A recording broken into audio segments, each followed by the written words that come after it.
So what's up guys, welcome to Python Django tutorial, and in this class we will be looking at the internal files of our directory. Okay, so let's get started.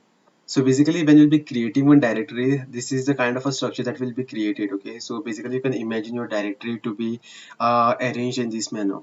So over here my side is our directory, or a name of our directory what is created by us, and inside of this main directory you will find two items. Okay, basically you will find manage.py, and you will find one more directory with the very same name as your external directory, and inside of this subdirectory you will find these five files, which is init.py, settings.py, urls.py, asgi.py, and wsgi.py. Py stands for Python extension.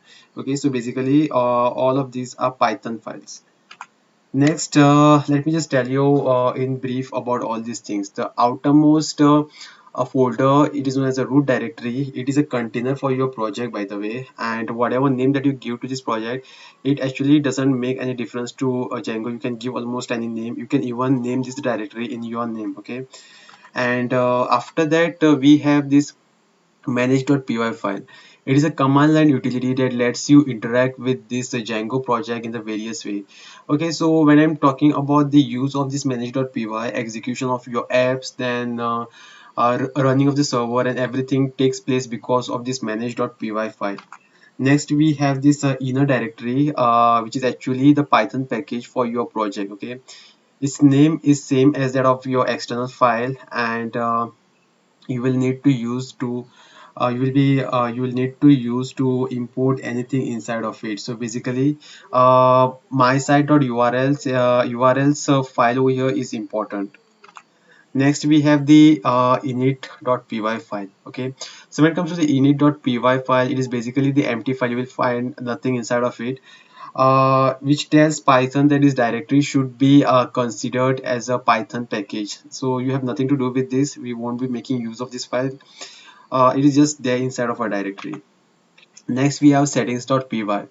Settings or configuration file is important over here, because linking of your project to database, or linking the template folder to your project, or linking static folder to your project, everything takes place because of this Python settings.py file, which is actually important over here. And basically this is the file which is important to configure database and all. Okay, so if you're like changing the database to something rather something other than SQLite 3, then you can do that from the settings.py file.